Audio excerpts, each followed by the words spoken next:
හටගන්නේ කියලා. එතකොට මෙතන සංඥාවම තමයි එතකොට සුකුම වෙන්නේ. සංඥාවම තමයි. ඒ කියන්නේ මෙතන ස්කන්ධානම් පාතිභාව ආයතන පටලබ්බ අයං උත්තේ ಜಾති කියන තැනින් තමයි සිත ආරම්භ වෙන්නේ.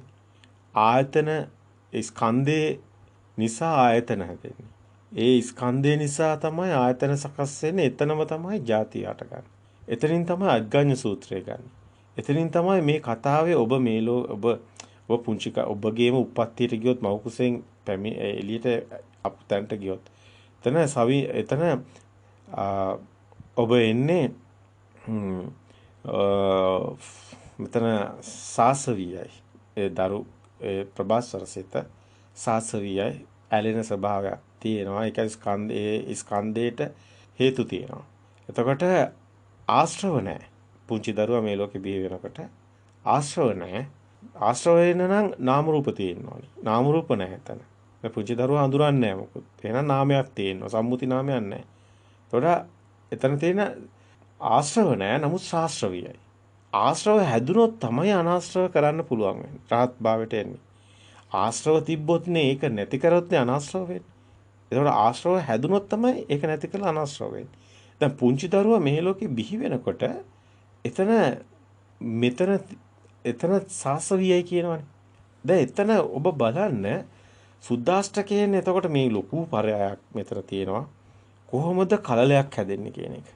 කොහොමද එතනට විඥානයක් සකස් වෙන්නේ කියන එක. කොහොමද එතන සාසවිය උනේ කියන එක. කොහොමද එතනට ඇලෙන ස්වභාවයක් තියෙන්නේ. ඒ කියන්නේ මෙතන ස්පාක් වෙන ස්වභාවයක් තියෙනවා. මේ ලේ වැදල්, කියන්නේ මස් වැදල්ල. මස් වැදල්ලක් නේ පුංචි දරුවා එළියට එනකොට. එතකොට ඒක ලේ කැටි පුංචි දරුවා එළියට එනකොට ඒ දරුවා කෙලස් නැහනේ. නමුත් එතන සාසවිය කියනවනේ. එතකොට එතන ඒ කලලයක් හැදීමක් තියෙනවනේ. දැන් ඕකම තියෙනවා මේ ගහේ බීජය හැදෙනකොට. දැන් ගස්වල ඩිඹකෝෂයක් තියෙනව නේද ඔය මලේ. දැන් එතකොට පිරිමි මල්, ගෑනු මල්, එතකොට ඒවැ රේණු තියෙනවා, මේකේ ඩිඹකෝෂයක් තියෙනවා. එතන පරාගණයක් සිද්ධ වෙනවා. ඒක විශාල සබහාදහමක් තියෙනවා. විශාල සබහාදහමක් තියෙනවා. ඉතින් මේ විදියම ඩිඹකෝෂයක් නේ මෙතනක් තියෙන්නේ. මේ සත්තුන්ගේ ඩිඹකෝෂයේ ඔකේ වෙනස මොකක්ද? අර රේණු ඒ විදියම සිස්ටම් එකක් තියෙනව නේද පරාගණය සිද්ධ වෙන්නේ. ඒ වගේම අතන මෙතන එකම යුක්තාණු හැදීම එකම ස්වභාවයක් තියෙනව නේද මේ සංකලනේ. මේක හරේ සබහාදහමක් නේද ඔබට පේන්නේ. අපි කිව්වා මේක මහා ගාම්භීර විදියට ගැඹුරු විදියට මේ සුද්දාෂ්ටකයේ කියන එක ශක්ති ස්වභාවයක් කියලා. අපි කිව්වා පරමාණුවත් බිඳගෙන ගියාම ශක්තියක් නම් ඒ අපි කිව්වා ප්‍රසාද රූපයක්. දැන් අපි කියනවානේ දැන් ගන්ධ රූපය කියන්නේ ප්‍රසාද රූපයනේ. ඒතර ගන්ධ රූපය කියනකොට තමයි හොඳට තේරෙන්නේ රස රූප ගන්ධ රූප කියනකොට ප්‍රසාද රූපයක්. ඒතර ඒක ගන්ධයක්. ඒක ශබ්දයක්. ඒකත් ප්‍රසාද රූපයක් සද්ද රූපේ. ඒතර මේ ප්‍රසාද රූපයක් ඇදෙන්නේ රූප කලාප 54කින් කියලා පෙන්නකොට ඒව හොඳට ලියලා බැලුවාම තමයි පේන්නේ. ඒ රූප කලාප 54ම හොඳට ලියලා බලන්න ඕනේ. එතකොට තමයි පේන්නේ. චතු සමුට්ඨාන කම්ම චිත්ත ඍතු ආහාර කියලා බුදුන් වහන්සේ මේ පෙන්වන සමීකරණ. මේක ඇත්තට මීට කලින් ඉඳන් ඍෂිවරුන්ගේ හරහා එක වර්ධනය ආපු ඒ ශාස්ත්‍රීය දැනුමක් තමයි මේ හරහා එන්නේ. පස්සේ බුදුන් වහන්සේ මෙතන ආසවක්ඛ්‍යා ඥානෙ තමයි බුදුන් වහන්සේ ලෝකෙට හෙළි කරන්නේ. විපස්සනා භාවනාව. නැත්තම් මේ සමතය හරහා මේ මෙතනට ලං වෙලා තිබුණා. ඔය කියනක තැනට. ඒ කියන්නේ ඔය සුද්දාෂ්ටකේ පවා කතා බහට ලක්ුණු දෙයක් බුදුන් වහන්සේ සිද්ධාර්ථ කුමාරයා බිහි වෙන යුගයේ වෙනකොට. ඒ කියන්නේ මුනිවරු සාකච්ඡාවට ලක්ුණු ගාම්භීර දේවල් විමර්ශනයේ ලොක්විච්ච දේවල්. අපිට ඒක අහන්න ලැබෙනවා ඒ ඉතිහාසයට යනකොට ඊට කලිනුත් ඒ කියන්නේ එවැනි සකතිකාවක් තිබිලා තියෙනවා. නමුත් ඒ විපස්සනා භාවනාවත් ආසවක්ඛ්‍යා ඥානයත් ඒ ත්‍රිවිද්‍යා බුදුන් වහන්සේමයි ලෝකෙට හෙළි කරන්නේ. ඒක තමයි අත්‍තරම මේ නැවත සකස් වීම කියන එක නවත්තන්න පුළුවන් ඒ සමීකරණේ ලෝකෙට හෙළි කරන්නේ බුදුන් වහන්සේ. ඒ බුද්ධ ස්වභාවය අවබෝධ කරගෙන ඒ බුද්ධ ස්වභාවය ලෝකෙට හෙළි කරන්නේ බුදුන් වහන්සේ. ඒක මහා ගැඹීරයි. එතන ලොකු කතාවක් තියෙනවා ඔබට කියන්න. මෙතන මේ ගොඩාක් තියෙනවා ඔබට මේ ගලප ගන්න. මෙතන ඊටාම වටිනා කතාවක් තියෙනවා. ඒ කියන්නේ අර සාසවීය කියපු තැන ඒ විඥානය කියන එක තැන එතන ඒ අපි ඒක යන්නේ සුද්දාෂ්ටකාරහා යන්නේ. එතනින් යන්නේ. ඒ කියන්නේ රූප කලාප හරහා යන්නේ. ඒක ශක්ති ස්වභාවය හරහා යන්නේ. ඥාන කියන්නේ දැනෙනවා කියන්නේ ශක්තියක්මයි. එතන තියෙන ඔය සුද්දාෂ්ටකයම. මොකද ඒක සකස් වෙන විදිය වෙනස් වෙනවා. එක එක ස්වභාවවල එක එක ස්වභාවවලට සම්බූත වෙනවා ඒක. එකම විදියකට නැහැ. දැන් ඒක නිසා තමයි මෙතන සත්තු එක එක විදියයි ගස් කොළන් එක එක විදියයි මේ සම්බූත වෙන විදිය. ඒ උෂ්ණ සීත එක එක ඒ කලාපානුව. ඒ කියන්නේ දැන් කම්මචිත්ත ඍතු ආහාර කියලා ගත්තාම ඒවා බලපානවා මේ රූප කලාපය දෙන. හැබැයි එක දැන් අපි ගත්තොත් එහෙම උපමාවක් විදිහට ආහාරජ රූප කලාප. එහෙම නැත්නම් දශකයක් තියෙනවා. එතකොට ඒකත් දශකයක් කියලා ගන්න බෑ. ඒ කියන්නේ ඒකත් අෂ්ටක විදිහට ගන්න වෙනවා. ඒ කියන්නේ පඨවි තේජෝ වායෝ වර්ණ ගන්ධ රස ඕජා කියලා ගන්නකොට එතන ආහාරජ රූපයක් ගන්නවා. එතකොට ඒක ගැඹුරු විෂයක් මේ කියන්නේ යන්නේ. එතකොට කම්ම චිත්ත ඍතු ආහාර කියලා ගන්නකොට එතකොට මෙතන චිත්ත කියන එක අපි කම්ම කියනකොට ඒකත් ගන්න කොටස් තුනකට බෙදලා ඒක භාව රූප කියලා ඒ කියන්නේ ගන්න හෘද වස්තුක රූප කියලා ගන්නවා කම්මජ රූප කියලා ගන්නවා දසක තුනකට ගන්නවා. එතකොට අතන අෂ්ටක විදියට ගන්නවා. මේක ඔබට දැන් එතකොට මේක දැන් නීරස වෙනවා මේ පැහැදිලි කරන එක. ඒක අපි පැත්තකින් තියමු. ඔන්න ඔය විදිහට අපි ඒක ලොකු පරයාවක් ඊට කලින් පැහැදිලි කරලා තියෙනවා. එක එක ඒ පැහැදිලි කරත් ඒක සම්පූර්ණ නැහැ. ඒ කියන්නේ එක එක ඒකේ තව පැතිකඩයන් තියෙනවා ගොඩාක්. විනිවිද යන්න ඕනි තැන් තියෙනවා. ඒවා සාමාන්‍ය කෙනෙකුට සමහරට ඔරොත්තු දෙන්නේ නැහැ. මනසකට ඔරොත්තු දෙන්නේ නැහැ. ඒ තරම් ගැඹීරව යනවා යටට. දැන් අපි දැන් මේ කියන්න ගියත් ඒ වගේ දෙයක්. ඒ කියන්නේ මෙතන අපි ඔබට කියන්න ගියේ මේ චිත්ත කියන එක. ඒ කියන්නේ දැන් අපි කියනවානේ දැන් දිව්‍ය ලෝකයක් බාහිර නෑ එහෙම කියනවානේ අපි. ඒක සංකාරයක් කියනවානේ. එතකොට ඔබ හිතන තැන නෙමෙයි අපි ඉන්නේ. ඔබ කියන තැන නෙමෙයි අපි ඉන්නේ. අපි එතන ඔබට නොකියන ඒවා ගොඩක් තියෙනවා. ඔබ දන්නේ ඒවා. එහෙමම අපි කියනවා. ඒ තරම් ඒකේ ගැඹුරක් තියෙනවා තව කතා කරා. එක පැත්තකින් මෙන්න මේ දේ ඔබ දැනුමට ගන්න. ඒ කියන්නේ ඔබට පසු කාලයක හරි ඒක අවබෝධයට ලක් වුණොත් විතරක් බාර ගන්න. නැත්නම් ඒක ඔබේ දැනුමක් විදිහට ඒක ප්‍රතික්ෂේප කරන්න හරි ඒක අපි පැහැදිලි කිරීම කරන්නම්. දැන් මේ සංඥාව තමයි සුකුම වෙන්නේ. දැන් බුදුන් වහන්සේ 31 ලෝක ධාතුව දකින්නේ හිතින්. සිත තුළින් පනවන්නේ. බාහිරින් නෙමෙයි. දැන් කියනවානේ සප්ත සූර්යෝගම සූත්‍රේ පවා සප්ත සූර්යෝගම සූත්‍රේ පවා ඔබ හරියට බැලුවොත් ඔබට සප්ත සූර්යෝගම සූත්‍රේම එතනම අපිට ඔබට පෙන්වන්න පුළුවන් මේක විශාල වෙනම දේශනයක් කරන්න ඕනේ. එතකොට මේ 31 ලෝක ධාතුව කොහොමද සිත තුළින් දකින්නේ? කොහොමද සප්ත සූර්යෝගම සූත්‍රයේ පෙන්නන කාරණාව සිත තුළින් නිවන් දකින්න ඇටි තියෙන්නේ කියලා අපි කියන්නේ. ඒක අතිශයින් ගැඹුරුයි අපි කියන එක. තාම ඒක සමාජයට අපි කියව සමාජයට සමහර ඒවා ගැටෙන නිසා අපි ඒවා පස්සේ කියන්නේ කියලා. ඒවා අපි දැන්ට පැත්තකින් තියනවා කියලා. මෙතනත් එවැනි කාරණයක් තියෙනවා. මේ 31 ලෝක ධාතුම සිත තුළින් දකින්නේ. ඒ වගේම තමයි මේ සප්ත සූර්යෝගම සූත්‍රයේ තුල පෙන්නන කාරණාව නිවනම පෙන්නනවා. දැන් ඔබ මුකුත් හිතන්න එපා පොත්වල තියෙන කාරණා ඒ විදිහටම දකින්න ඒ විදිහට යන්න. නමුත් අපි මේ පෙන්නන කාරණාව නිකන් දැනුමට තියාගන්න. පස්සේ ඔබට ඒක දැන් මෙතන අපිට පෙන්වන්න වෙන්නේ සංඥාව. ඒ කියන්නේ මේ දිව්‍ය ලෝක ටික ඔක්කොම පෙන්වන්න වෙන්නේ. ඔකද අපි වෙනවම ඉස්සරහට දේශනයක් එහෙම අපි ටික ඔබට දෙනවා. මේකේ සංඛාරා ලෝකයක්. සංඛාරා කියන්නේ දැන් ඔබ හීනයක ඉන්නකොට ඔබ දැන් හීනේ ඇත්ත වෙලා ඉන්නේ. එතන හීනේ බාහිර එකක් නෙමෙයිනේ. හීනේ ඔබගේ චිත්ත ස්වභාවය. ඒකේ සංඥා තියෙන්නේ. ඒ පෙර සංඥා නව සංඥා සකස් වීමක්. ඒ සකස් වීමක් තමයි තියෙන්නේ. අපි කිව්වා ඔබට ගිනි වලල්ලක උපමාවක් එක දේශනයක සම්පූර්ණයෙන්ම ගිනි වලල්ලක්මයි යන්නේ. ඒ දේශනේ. ඒක සංඛාරා කියලා පෙන්වනවා. එතනදී අපි ඔබට පෙන්වනවා මේ සිත් පරම්පරාව වේගෙන් කරගෙනවා. සිතට අරමුණු යනවා තමයි ගිනි වලල්ල ගිනි බෝලේ කරගෙන එක. ඒතකොට ඒවා මේ අපි කියනවානේ නිර්වශේෂ අවශේෂයක් තිබුණොත් තමයි අසේවශේෂ තිබුණොත් තමයි ශේෂ වුණොත් තමයි උපාදාන. ඒ කියන්නේ උපාදාන වෙනවා කියන්නේ උපාදාන තිබුණොත්නේ කර්මපතයක් තියෙන්නේ. එතනනේ ඔබට ඔබ මේ කර්ම භූමියේ ඉන්නේ. ඔබට කර්මයේ විපාකයක් තියෙනවානේ. ඒක තියෙන්නේ මේ සංඛාරات එක්ක. ඒ කියන්නේ චේතනා භික්කවේ කම්මම් වදානේ. ඒ කියන්නේ මෙන්න මේ සංඥා ඉවර වෙන්නේ නැහැ. ඒ කියන්නේ එතන නැති ඉවර කරන්නේ ඔබ.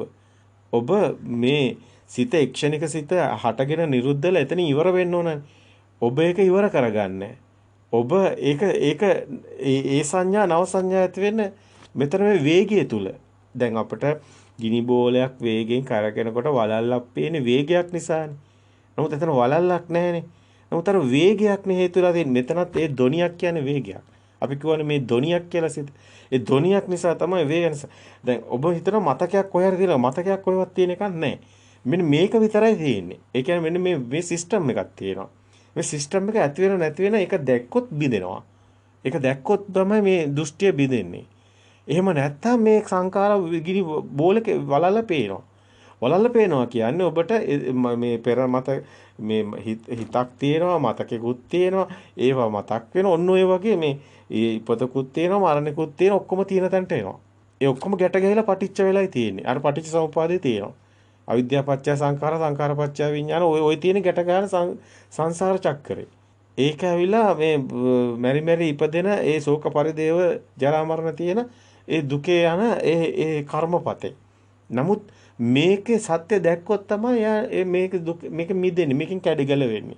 මෙතන මේක සවිඥානික මනසකින් නෙමෙයි අවිඥානික මනසකින් දැක්කම හොඳටම මේක වැටෙනවා. මේක කොහොමද මෙතනින් ගැලවෙන්නේ කියන්නේ.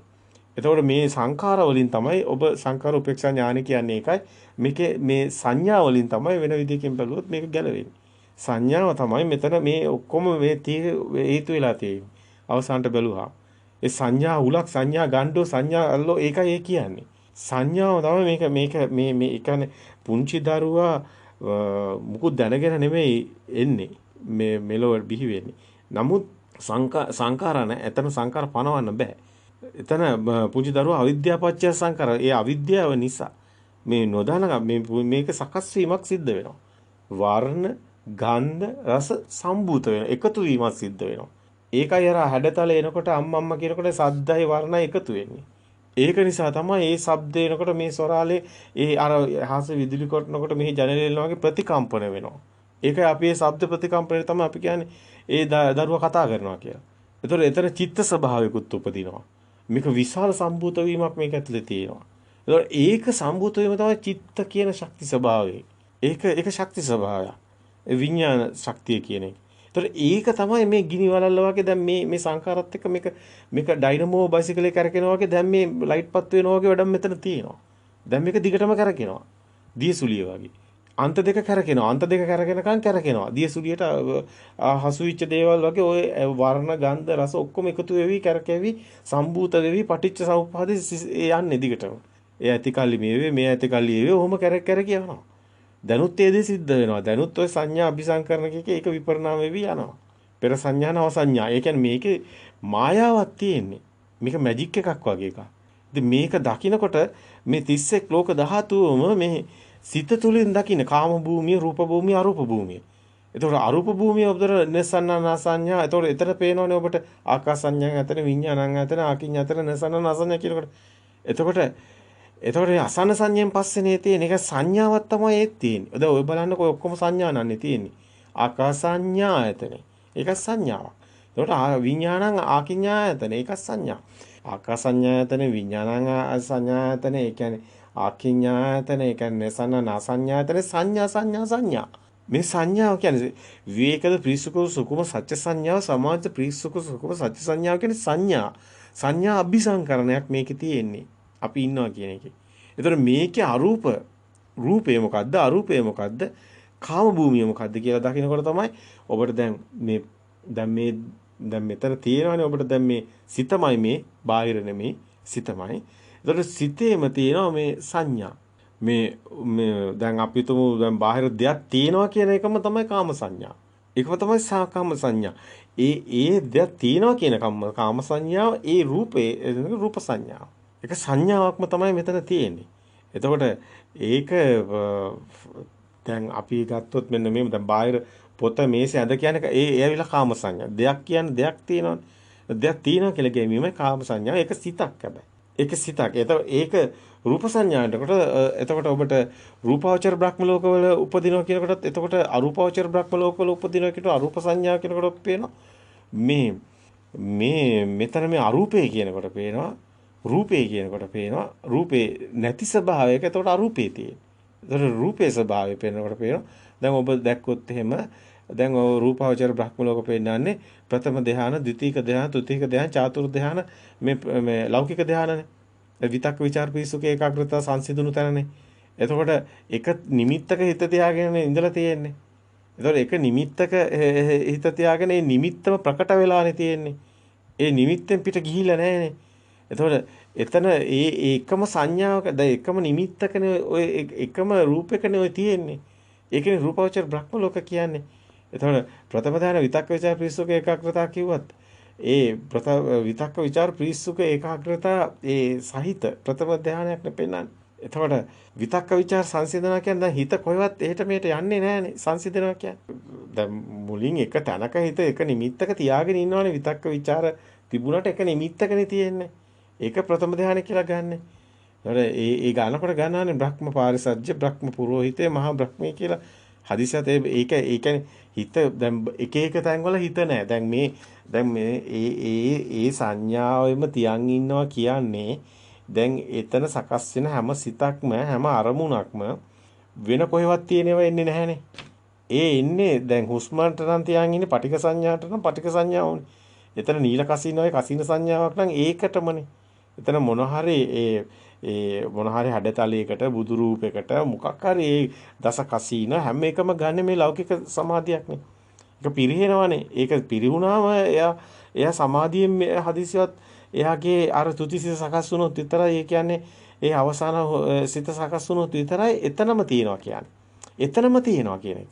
එතනම තියනවා කියන්නේ මේක තනක් පනවන්න බෑ. ඒ කියන්නේ දැන් ඔබ මේ බ්‍රහ්ම පාරිසජ්‍ය බ්‍රහ්ම පුරෝහිතේ මහා බ්‍රහ්මේ කොහෙවත් තියෙන එකක් නෙමෙයි. ඔකනේ ප්‍රථම ධානයේ මියගියොත් තියෙන්නේ. ඒ බ්‍රහ්ම ලෝක ටිකනේ රූපාවචර බ්‍රහ්ම ලෝක ටිකනේ. හැබැයි මේ රූපාවචර බ්‍රහ්ම කොහෙවත් තියෙනව නෙමෙයි. දැන් අපි ද්විතීක ධානයෙන් අපි හිතමු කෙනෙක් අවසාන මේ චුත්සි සකස් වුණා කියලා අවසාන හුස්ම ගියා කියලා. එතකොට ඒ ධානයේ ඉන්න ඕනේ. අපි ධානය පිරිහිලා වුණොත් ඒක වෙන්නේ නැහැ. ඒ වෙලාවට ගති නිමිත්ත කර්ම නිමිත්ත තමයි. සංඥාව වෙන්නේ. ඒ සංඥාව තමයි සකස් වෙන්නේ. හැබැයි දැන් මෙතන මේ පරිත්තාභය අපමානාභය ආබස්සරේ කියලා ද්විතීක ධානයේ අරූප මේ කවුරු හරි කෙනෙක් හුස්ම යනකොට ගන්නවනේ මේ අරූපාවචර බ්‍රහ්ම ලෝක කියලා.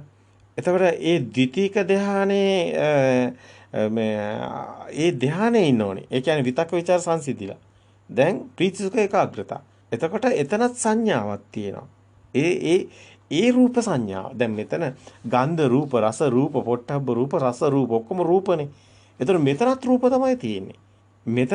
මෙතන ඒ රූපේ විතරයි තියෙන්නේ. ඒ කියන්නේ මෙතන තියෙන්නේ දැන් විතක්ක ਵਿਚාර දැන් වෙන මුකුත් අර ගති නිමිති අර ඒව එන්නේ නැහැ. කර්ම නිමිති ඒව එන්නේ මෙන්න මේ සංඥාව තියෙනවා. ඒ කියන්නේ ඒ පටික සංඥාව හරි ඒ තියාගෙන හිටපු එක ඒ සංඥාව තියෙනවා. ඒ දෙවෙනි ධ්‍යානයේ විතක්ක ਵਿਚාර සංසිඳලා ප්‍රීති සුඛ ඒකාග්‍රතා සංඥාවක් තියෙනවා. ඒකයි විවේකත ප්‍රීති සුඛ සුකුම සත්‍ය සංඥාව කියලා එතන මීගෙත් ඒ සංඥාව පෙන්නනවා.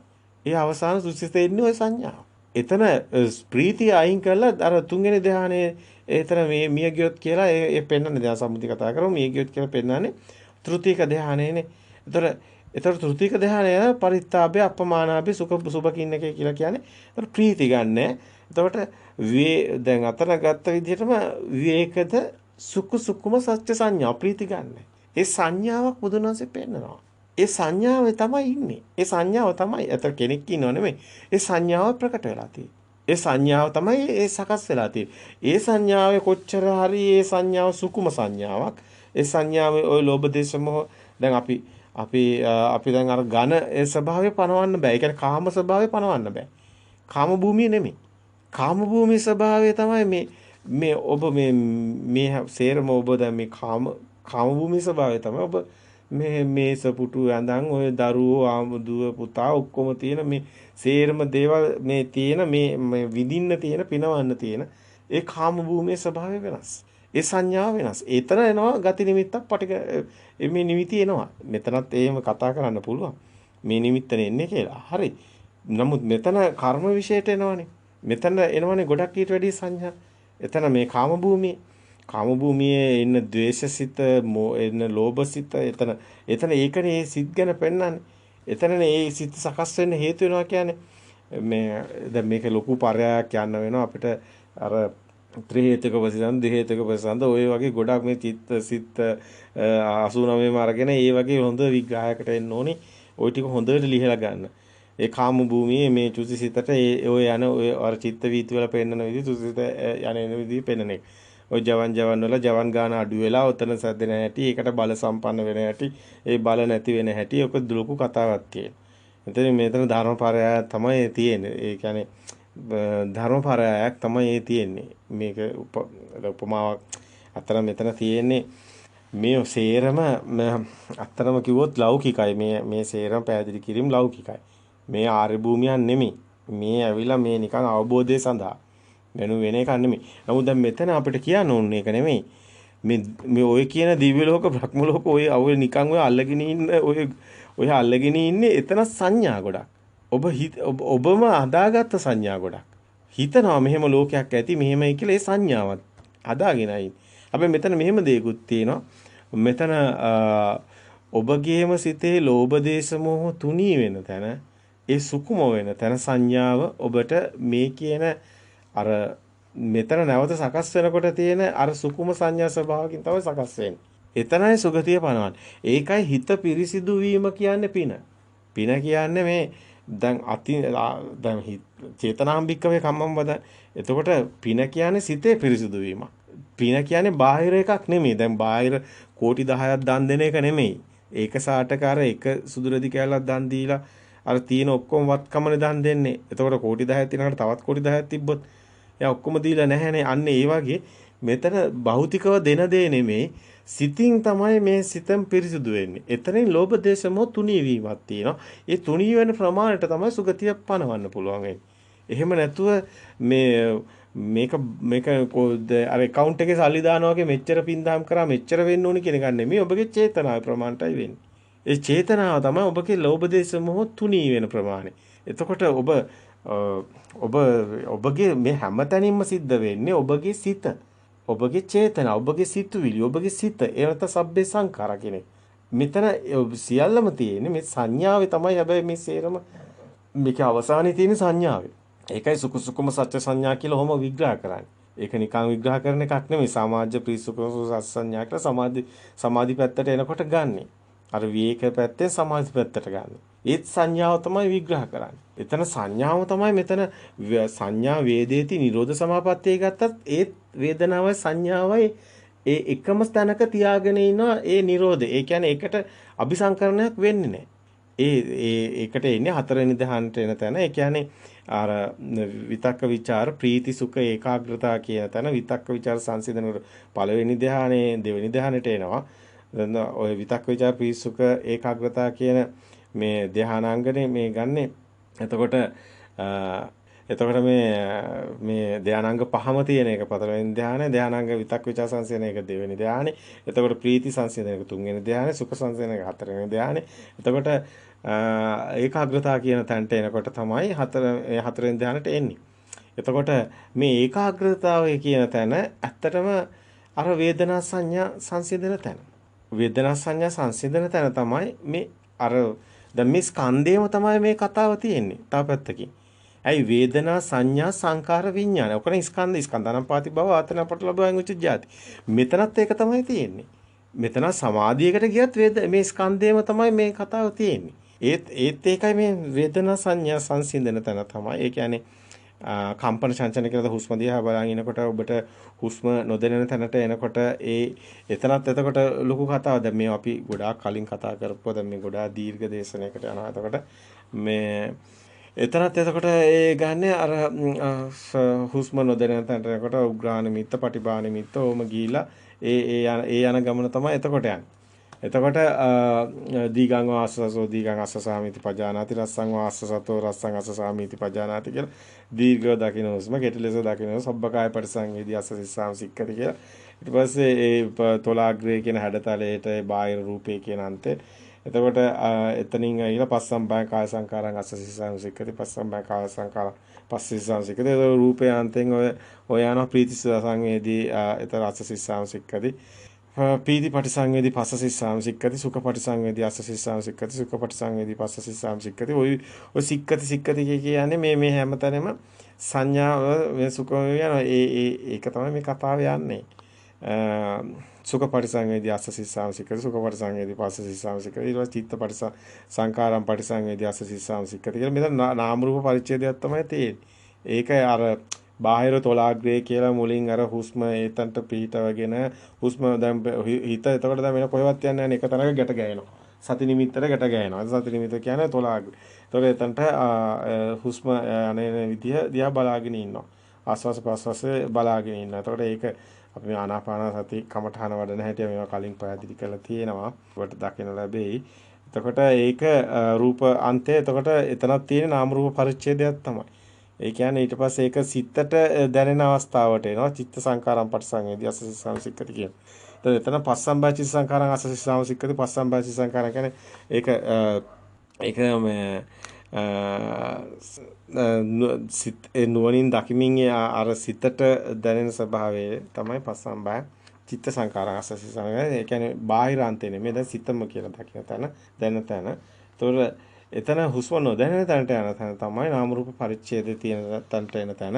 එතකොට එතන මේ කොටස් 16කට දකින්න ඕන කමක් තියෙනවා. මේ මොකද අර දැන් අර කාය රූපයන්තයේදී දකින්නනේ පීති පරිසංවේදී අස්සසිසංසිකදී. නමුත් එතන දැන් සුඛ පරිසංවේදී අස්සසිසංසිකදී කියලා ගන්නවනේ.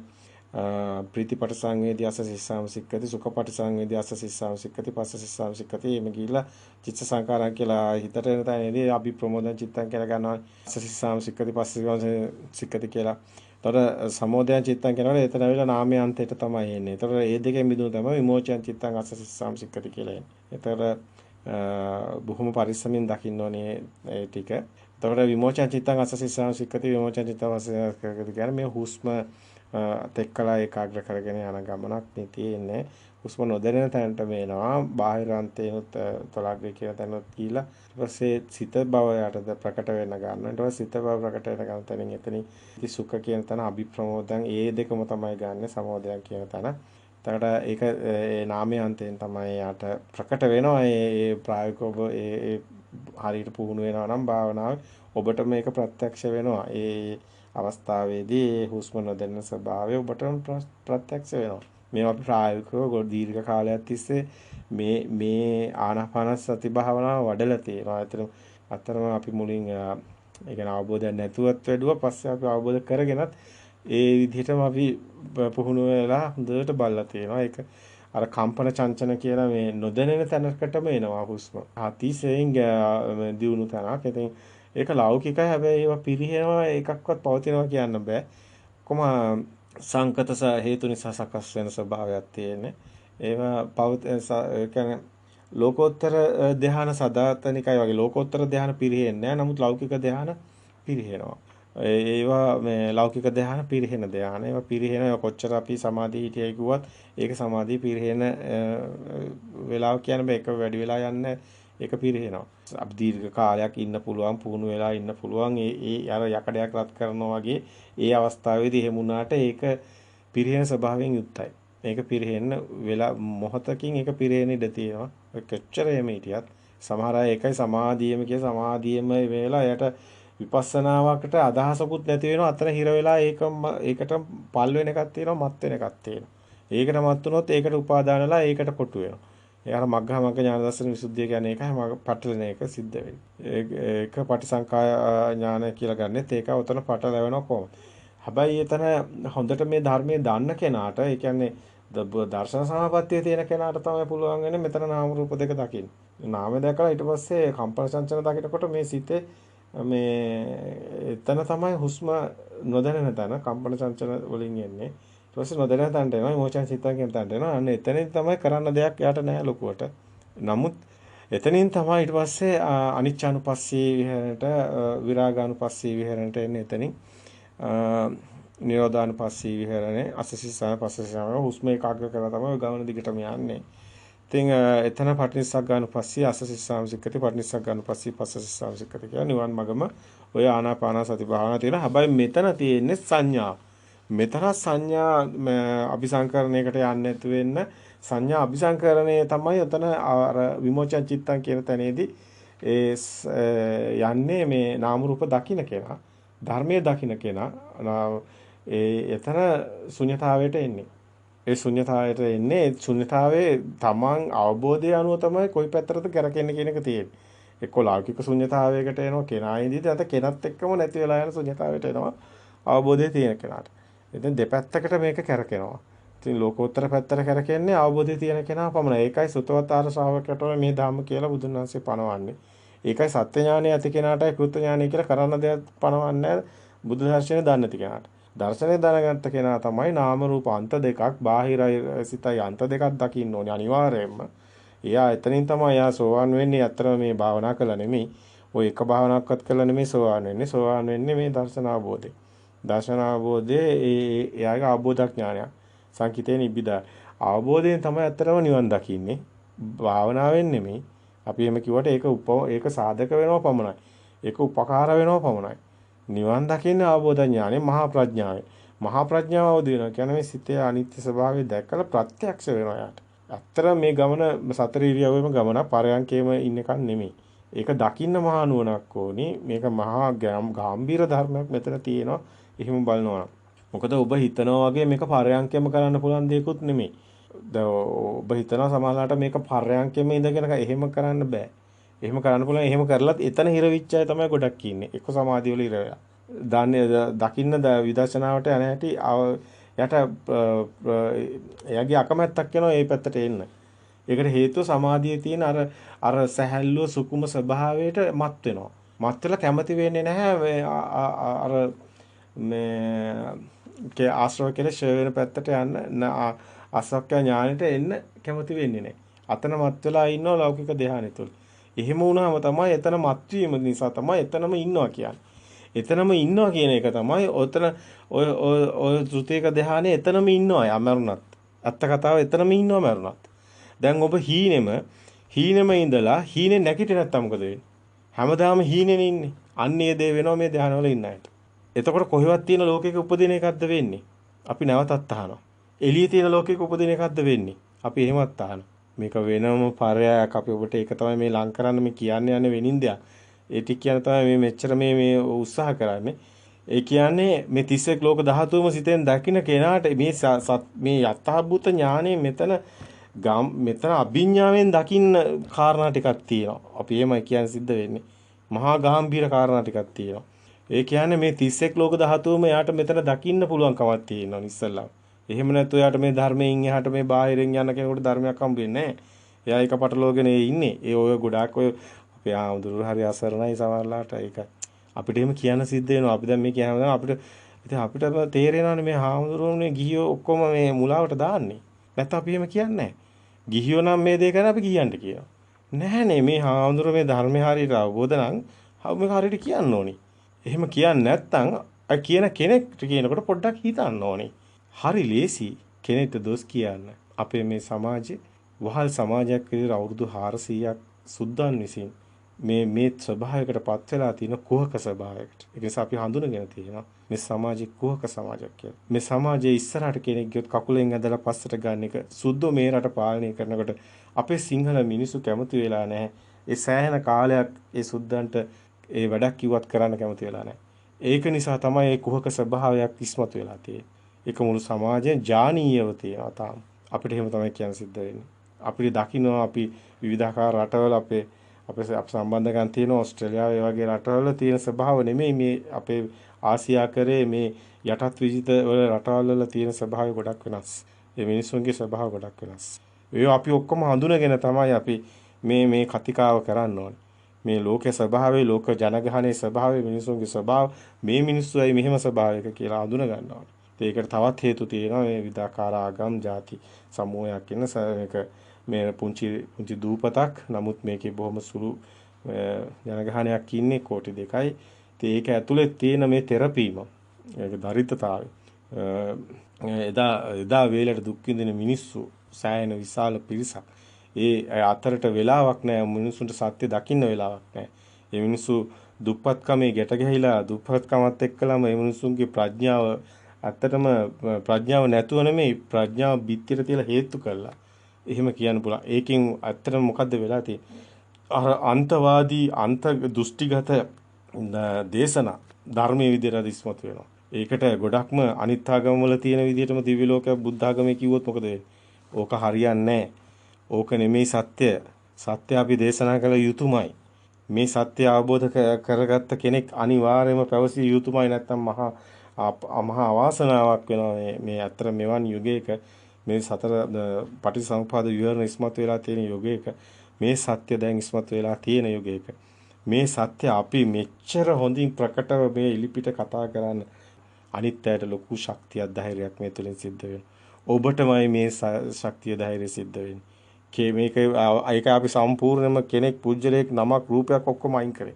සේරම අයින් කළා අපේ මේ ජීවිත ඒව ගැන කිසි කතාවක් නැහැ අපිට. මේ ආර්ය භූමියේ එහෙම කතා නැහැ. මේවා ආයි මේ ඉන්න ඕන මේ සැප විඳින එහෙම කතා මුකුත්ම නැහැ. ආයි ලාභ ප්‍රයෝජන මොකක්වත්ම නැහැ. මේ හරියට නිකන් සබාදාම ඔබට බණ කියනවම තමයි වෙන කිසිම දෙයක් නැහැ. මේ සබාදාම ඔබට බණ කියනවම තමයි වෙන කිසිම දෙයක් නැහැ. සබාදාම මේ ධර්මයේ ඔබට දේශනා කරනවා. වෙන කිසිම දෙයක් නැහැ. ඔබ මේ ධර්මයේ දේශනා මේක ෆ්‍රීකවන්සි එකක් කිව්වේ. මේක ලොකු දෙයක් ඔබට කියන්න තියෙනවා. ඒක තමයි මේ රූපාවචර ධ්‍යාන. දැන් මේවා ඔබ අහනවානේ මේක මහා කල්ප 2යි මහා කල්ප 16යි මහා කල්ප මේ විදිහට දෙගුණ වෙවි යනවානේ. දැන් ඔය දැන් අපි කියවනේ පින කියන්නේ සිතේ සංඥාවෙම සුකුම වෙන ස්වභාවයක් කියලා. ඒකේ සංඥාව දැන් ලෝභයේ දේශයේ වැඩි කෙනෙක්ට ඒ සිත පිරිසිදු වෙලා නැහැනේ. ඒ කෙනත් ඇත්තටම ඒ ඝනත්වයේ අනුව තමයි මේ සුගතිය දුගතිය සේරම තියෙන්නේ. ඒවා වචන ගොඩක් විතරයි. නමුත් මෙතන සංඥාවයි සකස් වෙන්නේ. මේ ස්කන්ධයක් සකස් වෙන්නේ. දැන් පණුවෙක්ටත් ස්කන්ධයක් තියෙනවා. දැන් අපි ගත්තොත් අපි මේ තිරිසන් සතෙකුටත් ස්කන්ධයක් තියෙනවා. අපි ස්කන්ධයක් නේ කියන්නේ. ස්කන්ධයක් තමයි විඥානකට හේතුවක් තියෙන්නේ. එතකොට මෙන්න මේ සැකස්ම හොඳින් දකින්න. ස්කන්ධයයි විඥානට හේතු වෙන්නේ. ඒතකොට ඒක පණුවටත් ස්කන්ධයක් තියෙනවා. ස්කන්ධය කියන්නේ ඔය අමුතු එකක් නෙමෙයි. වේදනා සංඥා සංකාර. ඒ කියන්නේ විඳින හැඩතලයට සංඥාවක් උපදිනවා. ඒ සංඥාව හරහා තමයි ඒ දැන ගැනීමක් ඔය හැමතැනම සිද්ධ වෙනවා. දැනීමක් සිද්ධ වෙනවා. ඒ විඳීම ඒ දාහේ ඒ තේජෝ ධාතුවේ ඒ තීව්‍රතාවයේ මිනිස්සෙක් වුණත් බණුවෙක් වුණත් ඒ දුක දුකමයි එකමයි. මේක ඔබට තේරෙන්නේ නැති වෙයි. මේක ඔබට කොහොමවත් තේරෙන්නේ නැති වෙයි. නමුත් මේකේ එක එක ප්‍රමාණ එහෙට මෙහෙට වෙනවා. ඒ සම්භූත වෙන ස්වභාව යන පොඩි වෙනස්කම් වුණාට අලියට උගේ ඇඟ බර නෑ වගේ ඔබට ඔබේ ඇඟේ බර තේරෙන්නේ නෑ වගේ පණුවට උගේ ඇඟේ බර තේරෙන්නේ නෑ වගේ මෙන්න මේ වගේ සංඥාවේ අමුතු කතාවක් තියෙනවා. ඒ කියන්නේ මේ ස්කන්ධයේ අමුතු ඒ කියන්නේ ස්වභාවයක් තියෙනවා ඔබට. ඔබ පණුවෙක් වුණත් ඒ ස්වභාවය තුල ඔබ ඒ ස්වභාවය ඒතන අපි කියන්නේ පණුවට සැප දැනෙන්නේ අසුචි වල ඔබට සැප දැනෙන්නේ අසුචි වලින් නෙවෙයි. නමුත් ඔබ පණුවෙක් කියලා ඉපදුනොත් ඔබට සැප අසුචි. ඒ කියන්නේ මේ ස්කන්ධේට ඒ ස්කන්ධ ධාතු අනුව මේ සැප ඒව තීරණය වෙන්නේ. මෙතන හරි හොඳින් දකින්න හොඳ ලස්සන ගැඹුරු කාරණා ටිකක් තියෙනවා. මේ හරි දකින්න අරගෙන විවරිතෝ විජිතෝ වගේ විවර වෙන්න ඔබට මේව ප්‍රකට වෙනවා. මොකද්ද වෙන්නේ කියලා. එතකොට ඔබට මේ අපි කියාගෙන යන්න හදාන්නේ මේ සංඥාවේ කතාවක් තමයි තියෙන්නේ කියලා. ඒ සංඥාවේ තමයි මෙතන මේ ශක්ති ස්වභාවයට හේතු වෙලා තියෙන්නේ කියලා. විඥාන ශක්තියට හේතු වෙලා තියෙන්නේ. ඊටත් වැඩිය අපි ඔබට කියන්න යන්නේ මෙතන මේ 31 ලෝක ධාතුවත් එතකොට මෙතන සංඥාව තමයි. බුදුන් වහන්සේ නව සත්තාවාසා කියලා කියන නව නාම නම් කිම කියලා ඔය රාහුලගෙන් අහන ප්‍රශ්න තියෙනවා. ඒක නාමකින්, ද්වේ නාමකින්, තින්හි නාමකින්. ඕකේ අන්තිමට අහනවා නව නාමකින් කියන තැනේ නව සත්තාවාස කරන එතනදී බුදුන් වහන්සේ කියනවානේ නානත්තකාය නානත්ත් සංඥා ඒකත්තකාය ඒකත්ත සංඥා ඒකත්තකාය නානත්ත් සංඥා නානත්තකාය ඒකත්ත සංඥා මේ සංඥාවමයි කියන්නේ. අපිට හැම තැනම කියත හැකි විවේකද පිස්සුක සුඛසංසස සමාජ පිස්සුක සුඛසත්‍යාව කිව්වාගේ අපිට මේ සංඥා වේදේති නිරෝධ සමාපත්තිය කියනකොටත් අපිට කියත හැකි මෙන්න මේ සංඥාවේ කතාව තියෙන්නේ.